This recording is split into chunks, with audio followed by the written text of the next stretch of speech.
रामकृष्ण हरी. त्रेतायुगातील तो काळ जेव्हा प्रत्यक्ष मर्यादा पुरुषोत्तम प्रभू श्रीराम अधर्माचा नाश करण्यासाठी लंकेच्या भूमीवर उभे होते. पण रावणासारख्या महाबली असुराशी लढताना संकटांचे डोंगर समोर उभे ठाकले होते.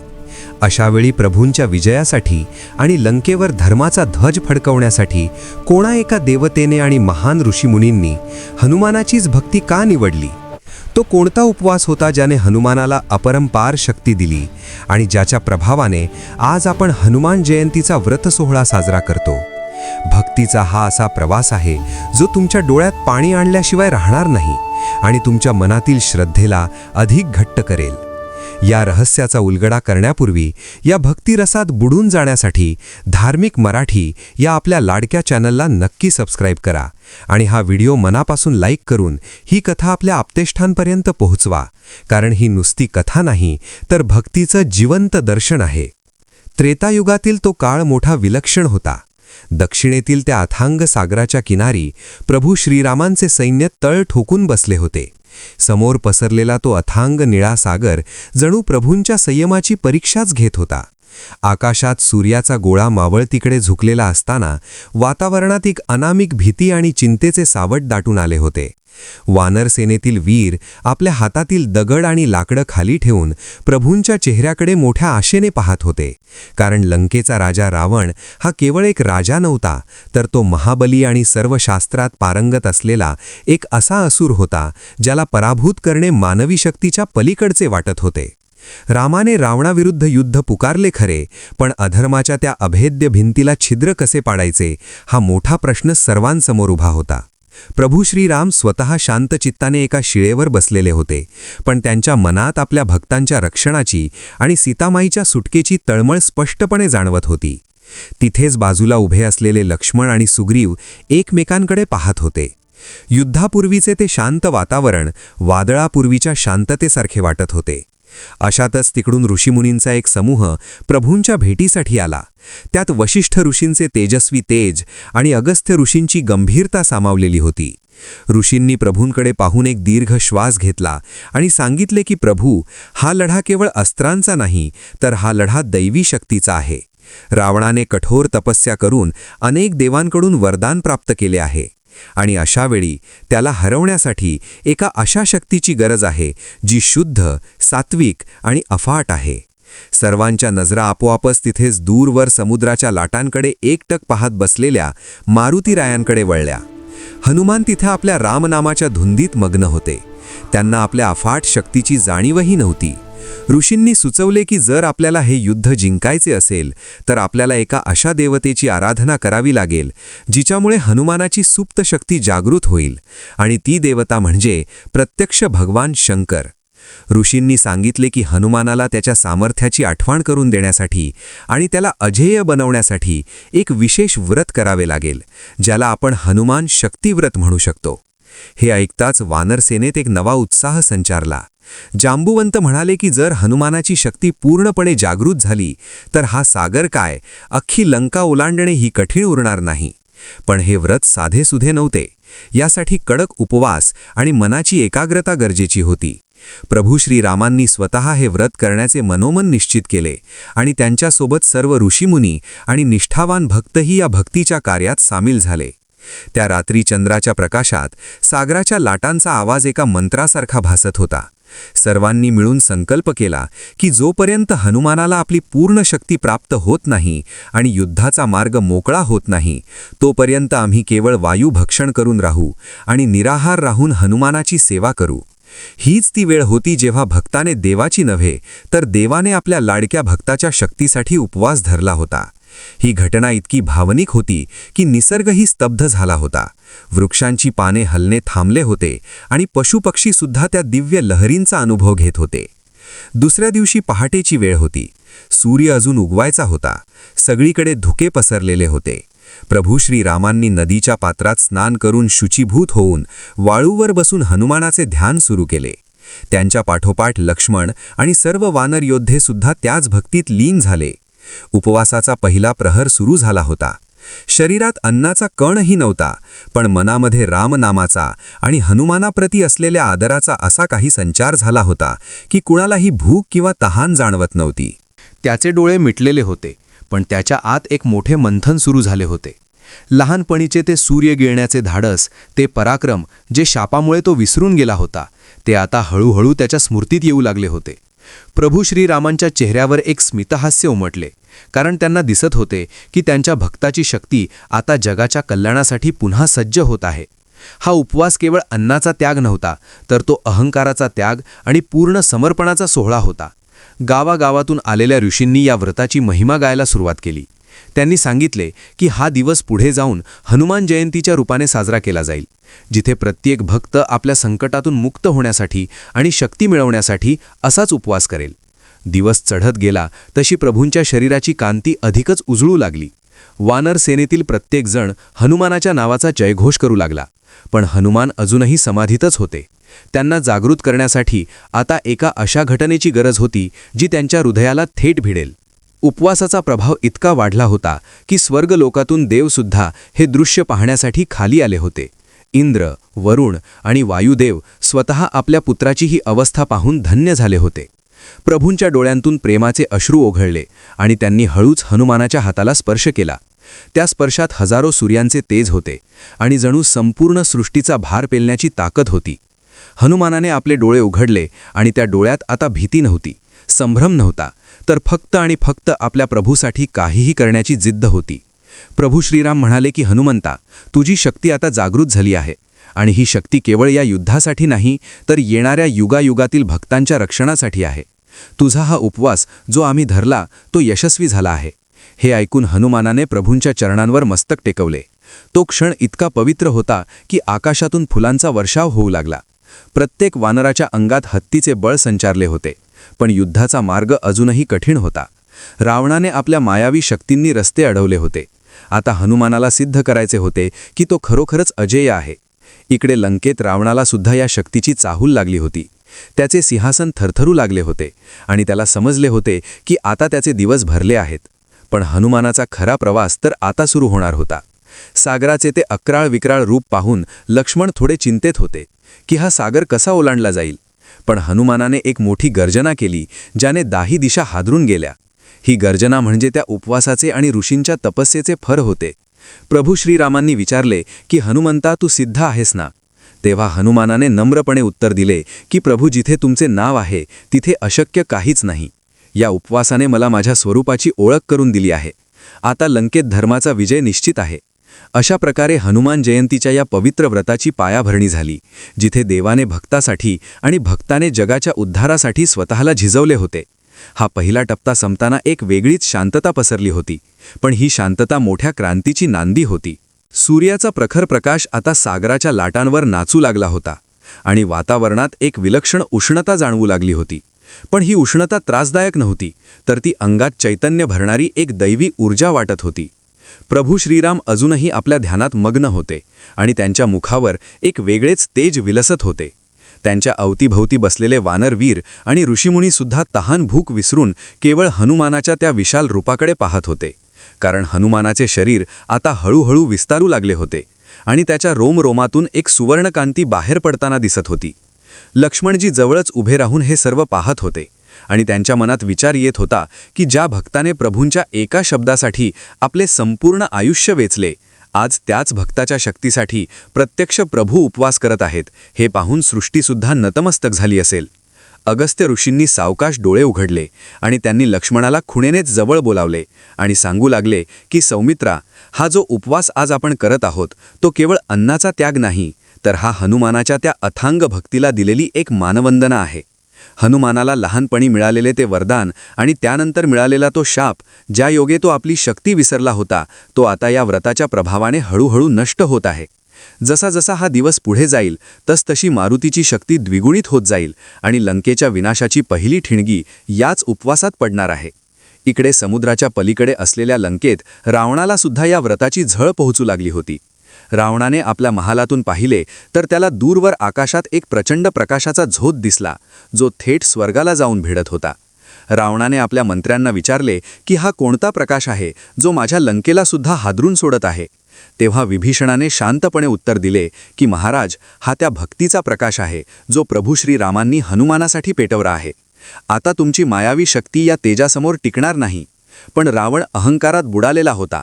त्याने विभीषणाचे शब्द ऐकूनही त्याकडे दुर्लक्ष केले. इकडे समुद्रकिनारी हनुमानाने हळूच आपले हात जोडले आणि त्याच्या अंगातील मांसल शिरा आता दगडासारख्या कडक झाल्या होत्या. त्याचे ते विशाल बाहू पाहून वानर सेनेला असा विश्वास वाटू लागला की आता हा अथांग सागरसुद्धा आपल्याला पार करणे सहज शक्य होईल. वातावरणात रामनामाचा गजर इतका वाढला होता की समुद्राच्या लाटासुद्धा शांत होऊन चरणापाशी येऊन थांबत होत्या. ऋषींनी आता एका विशेष होमाची तयारी सुरू केली, ज्यामध्ये केवळ शमीची पाने आणि तुळशीची मंजिरी अर्पण केली जात होती. प्रत्येक आहुतीसोबत हनुमानाची मुद्रा अधिकच गंभीर आणि तेजस्वी होत होती. दुपारची वेळ झाली होती, पण कुणालाही अन्नाची आठवण येत नव्हती, कारण प्रभूंच्या त्या ध्यानस्थ मुद्रेतून एक अशी शांती पसरत होती जी सर्वांचे पोट भरत होती. प्रभूंच्या मनातील प्रत्येक संकल्प आता सिद्धीला जात होता. हनुमानाला आपल्या लहानपणीच्या त्या आठवणी येऊ लागल्या, जेव्हा त्याने सूर्याला फळ समजून गिळण्याचा प्रयत्न केला होता आणि इंद्रदेवाच्या वज्राने त्याच्या हनुवटीवर प्रहार केला होता. तो प्रहार आणि त्यानंतर मिळालेले ते देवांचे आशीर्वाद आता पुन्हा एकदा हनुमानाच्या मनात जागृत झाले. वायुदेवाने हळूच वाहून आपल्या पुत्राच्या कानात सांगितले की पुत्रा, आता तुझी वेळ आली आहे. तुला या सृष्टीचे रक्षण करायचे आहे आणि धर्माची स्थापना करण्यासाठी सज्ज व्हायचे आहे. हनुमानाच्या डोळ्यांतून आनंदाश्रू वाहू लागले आणि त्याने मनोमन प्रभूंचे आभार मानले की त्यांनी या सामान्य वानराला आपल्या प्रेमापोटी एवढा मोठा मान दिला. उपवासाचा हा दुसरा प्रहर जेव्हा संपत आला तेव्हा आकाशात काळे ढग जमा झाले, पण ते पावसाचे नव्हते, तर ते देवांच्या विमानांचे होते. सर्व देव या ऐतिहासिक प्रसंगाचे साक्षीदार होण्यासाठी तिथे जमले होते. प्रभू श्रीरामांनी सावकाश आपले डोळे उघडले आणि हनुमानाकडे पाहून एक मंद स्मितहास्य केले. त्या एका स्मितात सृष्टीचे सर्व सुख सामावलेले होते. हनुमानाने उडी मारून प्रभूंच्या पाया पडायला धाव घेतली, पण प्रभूंनी त्याला उठवून हृदयाशी धरले. त्या भेटीत असा एक संवाद झाला जो शब्दांच्या पलीकडचा होता.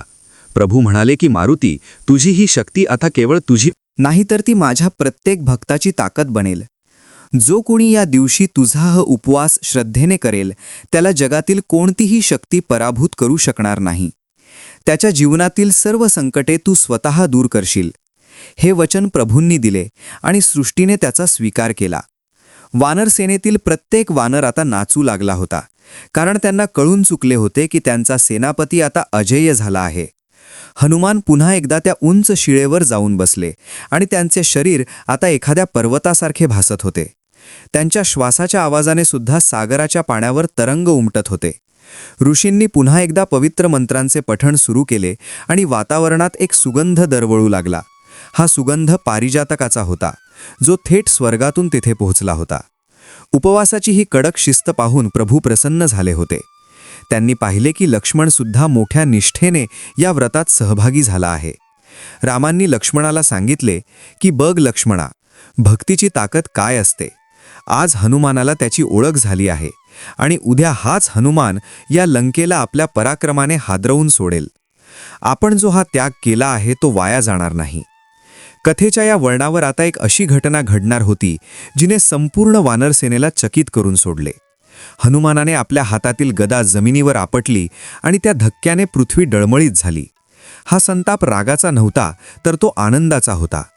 हनुमानाला आता जाणवले होते की तो आकाशात झेप घेऊ शकतो, तो पर्वत पेलू शकतो आणि तो कोणत्याही संकटाचा सामना करू शकतो. त्याच्या अंगातील प्रत्येक स्नायू आता सळसळत होता. प्रभूंच्या त्या एका स्पर्शाने आणि या कडक उपवासाने त्याच्यातील सुप्त देवत्व जागे केले होते. ऋषींनी आता कथेचा पुढचा भाग सांगायला सुरुवात केली की हे व्रत कसे करावे आणि याचे नियम काय असावेत. त्यांनी सांगितले की हनुमान जयंतीचा उपवास हा केवळ शरीर शुद्ध करत नाही, तर तो आत्म्याला सुद्धा ईश्वराशी जोडतो. भक्तांनी त्या दिवशी केवळ प्रभूंचे नामस्मरण करावे आणि मारुतीरायांच्या गुणांचे चिंतन करावे. सूर्यास्ताची वेळ आता जवळ येत होती आणि त्या केशरी प्रकाशात हनुमान प्रत्यक्ष अग्नीसारखे चमकत होते. त्यांच्या चेहऱ्यावरचे ते सौम्य पण शक्तिशाली भाव पाहून सर्वांचे मन भरून आले.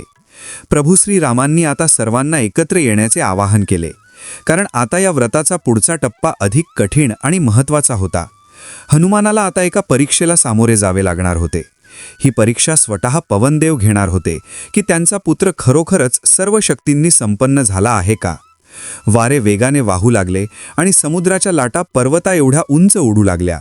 तरीही हनुमान स्थिर होते. ते हलले नाहीत किंवा विचलित झाले नाहीत. हीच खरी शक्ती होती जी या उपवासाने त्यांना दिली होती. वानरसेना अवाक होऊन हे सर्व पाहत होती.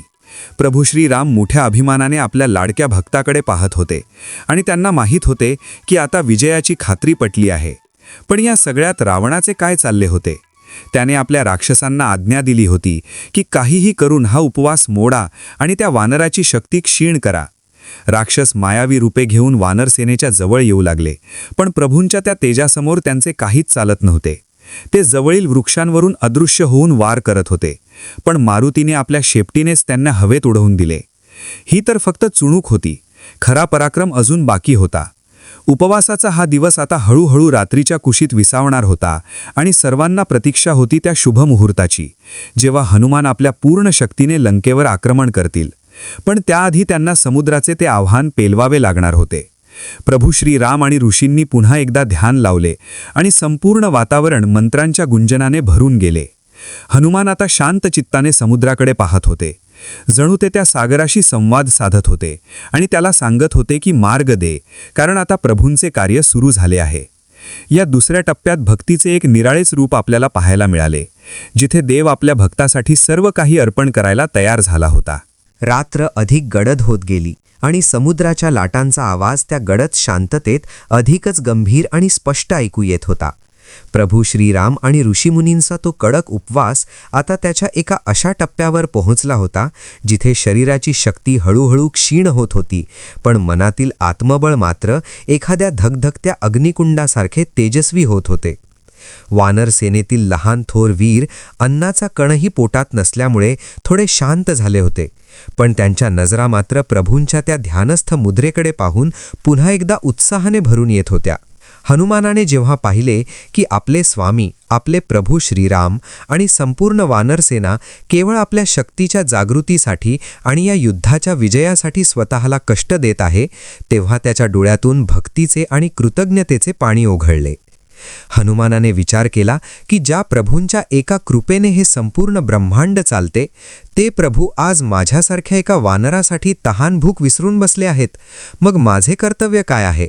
हनुमानाने त्या रात्री स्वतःला अधिकच नम्र केले आणि आपल्या विशाल रूपाला थोड्या वेळासाठी बाजूला ठेवून तो प्रत्येक वानरापाशी आणि प्रत्येक ऋषीपाशी जाऊन त्यांची सेवा करू लागला. उपवासाची ही रात्र मोठी विलक्षण होती, कारण जसा जसा काळ पुढे सरकत होता तसतशी वातावरणातील मायावी शक्तींची हालचाल वाढू लागली होती. लंकेच्या राजाला ही बातमी लागली होती की राम आणि त्यांचे सैन्य एका अशा व्रतात मग्न आहे ज्यामुळे हनुमानाची शक्ती अजेय होणार आहे. रावणाने आपल्या महालातून आज्ञा दिली की जा आणि काहीही करून त्यांचा हा उपवास मोडा. अनेक मायावी राक्षस आकाशातून अन्नाचा सुगंधी पाऊस पाडण्याचे नाटक करू लागले. हवेत मधुर फळांचा आणि पक्वान्नांचा वास पसरवला गेला, जेणेकरून वानरांचे मन विचलित व्हावे आणि त्यांची भक्ती ढळावी. काही राक्षसांनी तर प्रभू श्रीरामांचे रूप धारण करून वानरांना उपवास सोडण्याची खोटी आज्ञा द्यायला सुरुवात केली. पण तिथे संकटमोचन हनुमान उभे होते. त्यांच्या तीक्ष्ण बुद्धीने ही माया एका क्षणात ओळखली. हनुमानाने आपल्या शेपटीचा असा काही अभेद्य कट संपूर्ण छावणीभोवती तयार केला की बाहेरची कोणतीही नकारात्मक शक्ती किंवा माया आज शिरूच शकत नव्हती. त्या शेपटीच्या वेढ्यात एक अशी शुद्धता होती की तिथे केवळ रामनामाचा जप ऐकू येत होता. हनुमानाने पाहिले की काही वानरबाळ भुकेने व्याकुळ होऊन जमिनीवर आडवे झाले आहेत.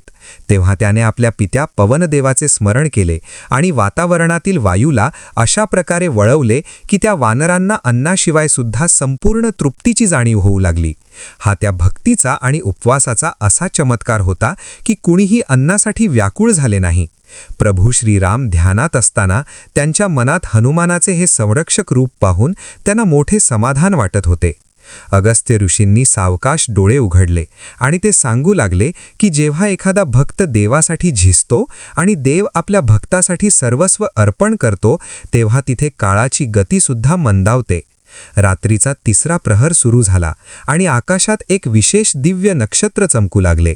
हे तेच नक्षत्र होते ज्याच्या शुभ प्रभावाखाली हनुमानाची सुप्त शक्ती आता पूर्णपणे जागृत होऊन त्याच्या अंगात संचारणार होती.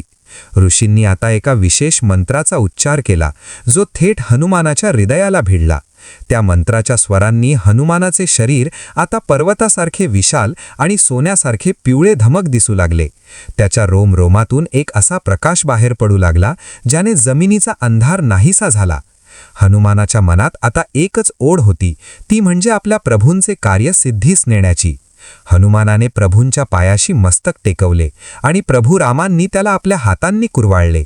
राम म्हणाले की हनुमंता, तू आज जो या वानर सेनेचा आणि ऋषींचा सांभाळ केलास ते पाहून मला खात्री पटली आहे की भविष्यात जेव्हा जेव्हा माझे भक्त संकटात असतील तेव्हा तू त्यांच्या मदतीला असाच धावून येशील.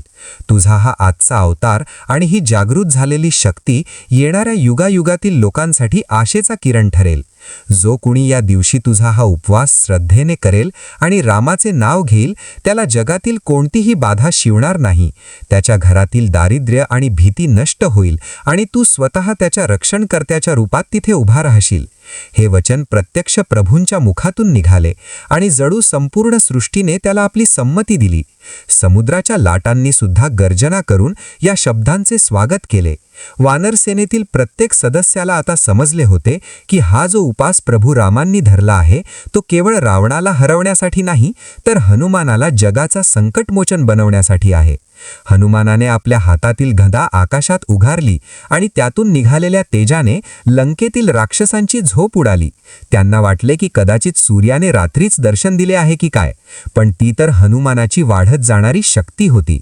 अगस्त्य ऋषींनी आता होमात शेवटची आहुती टाकली आणि वातावरणात तुळशीचा आणि चंदनाचा एक दिव्य सुगंध दरवळला गेला. उपवासाची ही कडक शिस्त आणि हनुमानाचे हे समर्पण पाहून इंद्रादी देव सुद्धा स्वर्गातून धन्य झाले. हनुमानाने आता आपल्या पित्याच्या गतीने आकाशात झेप घेण्याची सिद्धता केली होती. त्याच्या प्रत्येक श्वासात रामाचे नाव होते आणि त्याच्या प्रत्येक हालचालीत जगाच्या कल्याणाची ओढ होती. प्रभू श्रीरामांनी पाहिले की आता त्यांचा हा परम भक्त कोणत्याही संकटाचा सामना करण्यासाठी सज्ज झाला आहे. पण कथेचा हा भाग इथेच संपत नाही, कारण उपवास संपण्यापूर्वी एक शेवटची कसोटी अजून बाकी होती. रावणाने आता स्वतःची काळ शक्ती वापरून समुद्राच्या पाण्यात विष कालवण्याचे ठरवले होते, जेणेकरून वानर सेनेचा उपवास या विषाने मोडला जावा. पण हनुमानाला याचे संकेत आधीच मिळाले होते. हनुमानाने आपल्या हाताने समुद्राचे ते पाणी अशा प्रकारे ढवळले की त्यातील सर्व विष नष्ट झाले आणि ते पाणी अमृतासारखे गोड झाले. भक्तीची ही ताकद पाहून सर्व वानर थक्क झाले. प्रभूंच्या त्या ध्यानस्थ मुद्रेत आता एक विजयी हास्य चमकत होते. ऋषीमुनींनी सांगितले की हा तो काळ आहे जेव्हा भक्तीने शक्तीला जन्म दिला आहे आणि हा जो उपवास आहे तो पुढे हनुमान जयंतीचा मुख्य आधार बनेल. प्रत्येक भक्ताने आपल्या मनातील रावणाचा नाश करण्यासाठी आणि हनुमानाची भक्ती मिळवण्यासाठी हा दिवस असाच साजरा करावा. रात्रीचा अंधार आता हळूहळू ओसरत होता आणि पहाटेच्या केशरी किरणांची चाहूल लागत होती. पण या दरम्यान हनुमानाने एक असा निश्चय केला जो पाहून प्रभू राम सुद्धा भावुक झाले. हनुमानाने सांगितले की जोपर्यंत प्रभूंचे कार्य पूर्ण होत नाही तोपर्यंत मी सुद्धा केवळ वायूवरच राहीन आणि या उपवासाची मर्यादा पाळीन. एका भक्ताचा हा निर्धार पाहून स्वर्गातून दुदुंभी वाजल्या आणि फुलांचा असा काही वर्षाव झाला की संपूर्ण समुद्र किनारा त्या सुगंधाने न्हाऊन निघाला. उपवासाची ही रात्र आता संपणार होती, पण हनुमानाचा खरा पराक्रम आता जगासमोर येणार होता. प्रत्येक वानराला आता स्वतःच्या अंगात नवी ताकद जाणवत होती आणि त्यांना वाटत होते की आता आपण लंकेच्या भिंती एका धक्क्यात पाडू शकू. प्रभू श्रीरामांनी सावकाश डोळे उघडले आणि आपल्या समोर उभे असलेल्या त्या अफाट शक्तीच्या रूपाकडे पाहून त्यांचे डोळे समाधानाने भरून आले. अशा प्रकारे या 3ऱ्या टप्प्यात भक्तीने आपल्या सर्व सीमा ओलांडून शक्तीला साथ घातली होती. पहाटेचा तो मंगलमय ब्रह्ममुहूर्त उतरला आणि निसर्गाने जणू एका अद्भुत चमत्कारासाठी आपली कूस बदलली. पूर्व दिशा भगव्या रंगाने न्हाऊन निघाली होती आणि त्या कोवळ्या किरणांमध्ये प्रभू श्रीरामांचे ध्यानस्थ रूप एखाद्या सोन्याच्या मूर्तीसारखे झळकत होते. उपवासाचा हा 4था प्रहर होता आणि सर्वांच्या शरीरातील ऊर्जेचे रूपांतर आता एका अलौकिक तेजात झाले होते. प्रभूंच्या ओठांवर अजूनही तेच संथ आणि पवित्र रामनाम होते, ज्याने संपूर्ण वातावरणाला एक वेगळीच उंची प्राप्त करून दिली होती. ऋषी अगस्तींनी आपल्या हातातील कमंडलूतील पवित्र जल शिंपडले आणि घोषणा केली की आजचा हा दिवस इतिहासाच्या पानात सुवर्ण अक्षरांनी कोरला जाईल, कारण आज एका भक्ताच्या शक्तीचा उदय होत आहे. हनुमानाने जेव्हा पाहिले की सूर्यदेव आता आकाशात झेप घेण्यासाठी सज्ज आहेत, तेव्हा त्याने आपल्या दोन्ही हातांच्या मुठी आवळल्या आणि त्याच्या अंगातील स्नायू एखाद्या पोलादासारखे अभेद्य झाले. या उपवासाने हनुमानाच्या शरीरातील सर्व जडत्व काढून टाकले होते आणि त्याला केवळ शुद्ध चैतन्याचे रूप दिले होते. प्रभू श्रीराम हळूच उभे राहिले आणि त्यांनी हनुमानाच्या पाठीवर आपला वरदहस्त ठेवला. तो स्पर्श होताच हनुमानाला आपल्या अंतर्यामी एका अशा शक्तीचा अनुभव आला, जी यापूर्वी त्याने कधीही अनुभवली नव्हती. त्याला जाणवले की तो केवळ पवनपुत्र नाही, तर तो या विश्वाचा आधार बनण्यासाठी जन्माला आला आहे. प्रभू रामांनी सांगितले की हनुमंता, आजचा हा उपवास जो आम्ही सर्व देवांनी आणि ऋषींनी मिळून तुझ्यासाठी केला आहे, त्याचे फळ मिळण्याची वेळ आली आहे. तुझी ही शक्ती आता लंकेच्या दिशेने जाण्यासाठी आणि अधर्माचा नाश करण्यासाठी पूर्णपणे सज्ज आहे. लक्ष्मणाने सुद्धा आपल्या धनुष्याचा टणत्कार केला आणि वानरसेनेला इशारा दिला की आता सज्ज व्हा. सर्वांच्या नजरा त्या अथांग समुद्राकडे लागल्या होत्या, जो आता हनुमानासाठी एका लहान कोढ्यासारखा वाटू लागला होता. ऋषींनी या उपवासाचे महत्त्व सांगताना पुढे स्पष्ट केले की जो भक्त या पवित्र दिवशी पूर्ण निराहार राहून किंवा केवळ फलाहार करून हनुमानाची भक्ती करेल, त्याला कोणत्याही शत्रूचे भय उरणार नाही. त्याच्या जीवनातील दुःखाचे डोंगर या उपवासाच्या तेजाने वितळून जातील. हनुमानाने आता एक उंच डोंगर गाठला आणि तिथून उडी मारण्याची तयारी सुरू केली. त्याच्या पायांच्या वजनाने तो डोंगर जणू पाताळात जात होता, इतका भार त्याच्या अंगात आला होता. पण हे वजन शरीराचे नव्हते, तर ते त्याच्या निश्चयाचे आणि भक्तीचे होते. वानर सेनेत आता एकच जल्लोष सुरू झाला होता. जय बजरंगबलीच्या घोषणांनी आकाश दुमदिनून गेले होते. प्रभू श्रीरामांच्या डोळ्यात एक वेगळाच विश्वास होता. त्यांना माहीत होते की आता सीतामाईचा शोध लागण्यास आणि रावणाच्या लंकेचे दहन होण्यास वेळ लागणार नाही. हनुमानाने आकाशाकडे पाहून एक दीर्घ श्वास घेतला आणि तो श्वास घेताच आजूबाजूची सर्व हवा जणू त्याच्या शरीरात एकवटली. पवनदेवांनी स्वतः आपल्या पुत्राला आलिंगन दिले आणि त्याला आकाशात उडण्यासाठी लागणारी गती प्रदान केली. या उपवासाचा असा महिमा होता की प्रत्यक्ष निसर्गसुद्धा हनुमानाच्या सेवेला धावून आला होता. आकाशातील पक्षी रांगेत उभे राहून हनुमानाला वाट दाखवत होते आणि समुद्रातील जलचर प्राण्यांनीसुद्धा शांत राहून या महापराक्रमाला मुजरा केला. हनुमानाचे डोळे आता एखाद्या अग्नीसारखे चमकत होते, पण त्यामध्ये क्रोधापेक्षा करुणा आणि भक्ती जास्त होती. प्रभू रामांनी आपल्या गळ्यातील एक रत्न काढून हनुमानाला दिले आणि सांगितले की हे सीतामाईला माझी निशाणी म्हणून दे आणि तिला सांग की आता रामाची सेना येत आहे. हनुमानाने ते रत्न अत्यंत आदराने आपल्या मस्तकाला लावले आणि त्याच्या मनातील भक्तीचा पूर आता ओसंडून वाहू लागला. त्याने विचार केला की एक सामान्य वानर असूनही मला देवाने एवढा मोठा मान दिला. या उपवासाने मला माझ्या खऱ्या स्वरूपाची जाणीव करून दिली. आता माझे हे शरीर केवळ प्रभूंच्या कार्यासाठी समर्पित आहे. ऋषींनी आता शेवटच्या मंत्राचा उच्चार केला आणि सांगितले की हनुमंता, जा आणि धर्माचा विजय कर. तो क्षण आला जेव्हा हनुमानाने आपल्या पायांनी त्या पर्वतावर असा काही जोरात रेटा दिला की तो पर्वतच जमिनीच्या आत गाडला गेला आणि हनुमान एका विजेच्या वेगाने आकाशात झेप घेता झाला. त्या उडीचा आवाज एखाद्या सहस्त्र मेघांच्या गर्जनेसारखा होता. संपूर्ण वानरसेना अवाक होऊन आकाशाकडे पाहत राहिली, जिथे हनुमान एखाद्या सूर्यासारखा तेजस्वी दिसत होता. वाटेत अनेक विघ्न येणार होती, अनेक राक्षसी मायावी रूपे घेऊन अडवणार होत्या, पण या उपवासाचे कवच हनुमानाच्या भोवती असे काही गुंफलेले होते की कोणतीही शक्ती त्याला स्पर्श करू शकत नव्हती. प्रभू श्रीराम अजूनही समुद्रकिनारी उभे राहून आपल्या लाडक्या भक्ताला आकाशात विलीन होताना पाहत होते. त्यांच्या मनात एकच भावना होती की भक्तीची ही ज्योत आता कधीच विझणार नाही. या उपवासाचा संस्कार पिढ्यानपिढ्या लोकांच्या मनात असाच जिवंत राहील. हनुमान जेव्हा ढगांच्या वर गेला तेव्हा त्याला स्वर्गातून देव फुले उधळताना दिसत होते.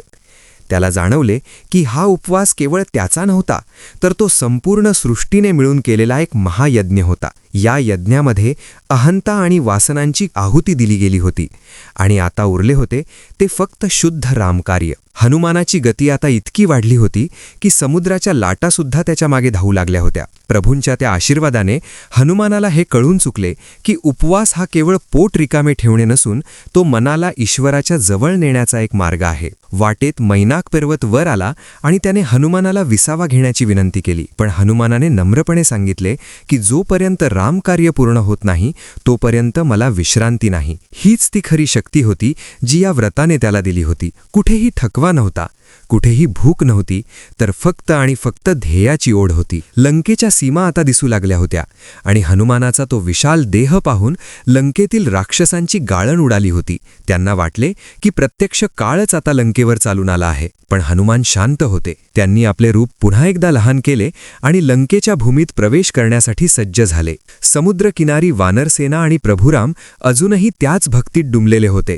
त्यांना खात्री होती की आता शुभवार्ता येणारच. उपवासाचा हा टप्पा आता एका नवीन विजयाची नांदी घेऊन आला होता. ऋषींनी पुन्हा एकदा रामनामाचा जयघोष केला आणि सर्वांनी मिळून हनुमानाच्या त्या पराक्रमाला अभिवादन केले. हा उपवास म्हणजे शक्ती आणि भक्तीचा एक असा संगम होता ज्याने काळजाला स्पर्श केला होता आणि येणाऱ्या हनुमान जयंतीसाठी एक आदर्श घालून दिला होता. प्रत्येक भक्ताने आपल्या जीवनातील संकटे दूर करण्यासाठी अशाच प्रकारे हनुमानाचे स्मरण करावे आणि उपवासाच्या कडक शिस्तीने स्वतःला घडवावे. कारण जेव्हा तुम्ही देवासाठी एक पाऊल उचलता तेव्हा देव तुमच्यासाठी 10 पावलं पुढे येतो. हेच या कथेचे सार आहे आणि हाच हनुमंताच्या शक्तीचा खरा आधार आहे.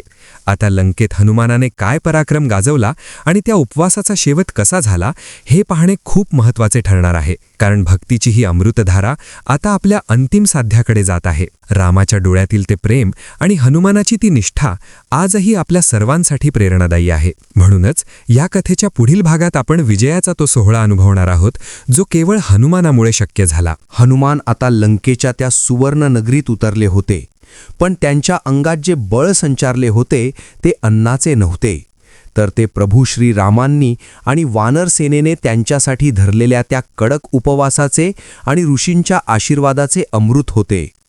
लंकेची ती उंच तटबंदी आणि तिथे असलेले मायावी रक्षक हनुमानाच्या एका नजरेसमोर फिके पडू लागले. हनुमानाने आपले रूप साध्या वानरासारखे लहान केले, तरीही त्यांच्या हृदयातील रामा नामाचा जयघोष एखाद्या पर्वतासारखा अभेद्य होता. अशोक वाटिकेत जेव्हा त्यांनी सीतामाईचे दर्शन घेतले तेव्हा त्यांच्या डोळ्यांत आनंदाश्रू उभे राहिले. माऊलींची ती अवस्था पाहून हनुमानाचा क्रोध अनावर झाला, पण त्यांना आठवले की हा काळ संयमाचा आहे जो त्यांना उपवासाच्या शिस्तीने शिकवला होता. हनुमानाने प्रभूंची ती अंगठी मातेच्या चरणांवर अर्पण केली आणि त्यांना सांगितले की माता, प्रभू श्रीराम आणि संपूर्ण वानरसेना तुमच्या सुटकेसाठी व्याकुळ आहे. इतकेच नाही तर प्रभूंनी स्वतः आणि ऋषीमुनींनी तुमच्या विजयासाठी आणि माझ्या शक्तीच्या जागृतीसाठी कडक उपवास धरला आहे. हे ऐकून सीतामाईचे हृदय भरून आले आणि त्यांनी हनुमानाला आशीर्वाद दिला की ज्या अर्थी भगवंताने स्वतः तुझ्यासाठी त्याग केला आहे त्या अर्थी तुझे यश निश्चित आहे. त्यानंतर रावणाच्या दरबारात जेव्हा हनुमानाची शेपटी पेटवली गेली तेव्हा तो अग्नी हनुमानाला जाळू शकला नाही, कारण त्यांच्या शरीरावर त्या पवित्र उपवासाचे आणि व्रताचे दिव्य कवच होते. लंकेचे दहन झाले ते केवळ आगीने नाही, तर ते रावणाच्या अहंकाराच्या विनाशाने झाले. हनुमान पुन्हा एकदा सागरावरून उड्डाण करून प्रभूंकडे परतले. समुद्रकिनारी सर्वजण डोळे लावून हनुमानाची वाट पाहत होते. जेव्हा हनुमानाने प्रभूंच्या चरणांवर मस्तक टेकवले आणि सांगितले की पाहिली सीतामाई, तेव्हा प्रभू श्रीरामांच्या डोळ्यांतून आनंदाश्रू वाहू लागले. त्या क्षणी प्रभूंनी आपला उपवास सोडण्याचा निर्णय घेतला, पण त्यापूर्वी त्यांनी हनुमानाला मिठीत घेतले. प्रभू म्हणाले की हनुमंता, आज तुझा जो विजय झाला आहे आणि जी शक्ती तू आज जगाला दाखवून दिली आहेस ती सदैव स्मरणात राहील.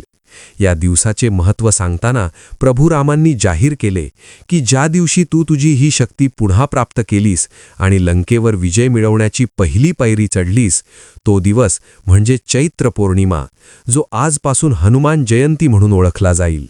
या दिवशी जो कोणी भक्त माझ्यासारखाच कडक उपवास करेल आणि तुझे नामस्मरण करेल त्याच्या जीवनातील सर्व संकटे तू दूर करशील.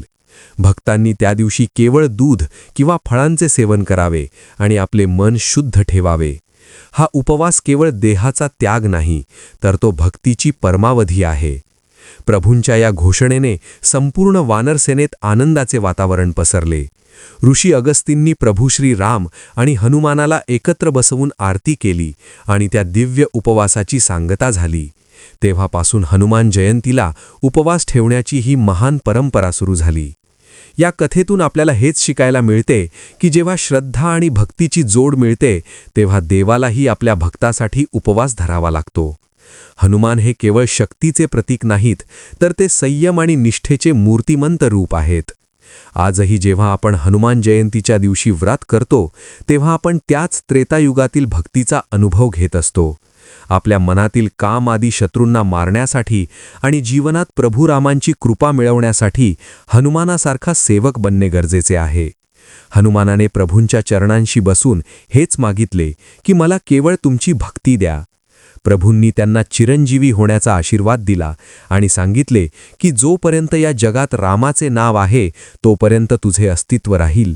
ही कथा इथेच संपत नाही, तर ती आपल्या सर्वांच्या मनात भक्तीची नवी ज्योत पेटवते. संकट कितीही मोठे असो, जर तुमच्या पाठीशी हनुमानाचे बळ आणि प्रभू रामांचा आशीर्वाद असेल तर तुम्ही अथांग सागरही लीलया पार करू शकता. हनुमान जयंतीचा हा उपवास म्हणजे स्वतःला ओळखण्याची आणि ईश्वराशी जोडण्याची एक संधी आहे. आपण सर्वांनी या पवित्र दिवशी मारुतीरायांची आराधना करावी आणि आपल्या आयुष्यातील दुःखाचा अंधार दूर करावा. या देववाणी चॅनलच्या माध्यमातून ही अमृत कथा तुमच्यापर्यंत पोहोचवताना मला अत्यंत आनंद होत आहे. भक्तीचा हा प्रवाह असाच वाहत राहो आणि हनुमंतरायाची कृपा आपल्या सर्वांवर सदैव राहो. रामकृष्ण हरी. हनुमंताची ही कथा ऐकताना तुमच्या मनात जो भाव दाटून आला आहे तोच खरा भक्तीचा गाभा आहे.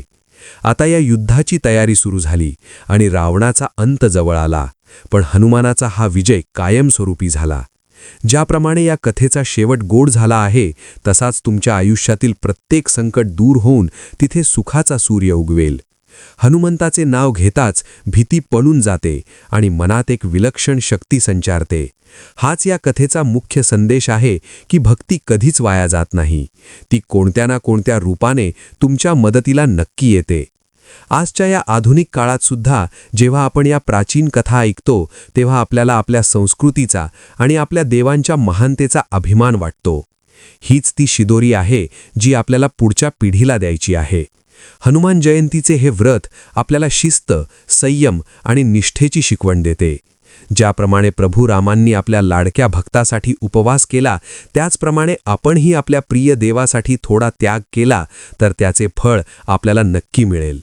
ही कथा सांगताना मला जो आनंद मिळाला तोच आनंद तुम्हाला ही कथा ऐकताना मिळाला असेल अशी मला खात्री आहे. चला तर मग आपण सर्व मिळून एकदा जय बजरंगबलीचा जयघोष करूया आणि या भक्तीच्या सोहळ्याची सांगता करूया. तुमचे आयुष्य हनुमानरायांच्या कृपेने उजळून निघो हीच चरणी प्रार्थना. रामकृष्ण हरी. भक्तीची ही अमृतधारा आपण इथेच विराम देऊया. ज्याप्रमाणे हनुमंताने प्रभूंच्या एका शब्दासाठी समुद्रावर झेप घेतली त्याचप्रमाणे तुमची श्रद्धा तुम्हाला तुमच्या आयुष्यातील प्रत्येक संकटावर विजय मिळवून देवो. ही तुमच्या मनात सदैव भक्तीचा दिवा तेवत ठेवो. रामकृष्ण हरी.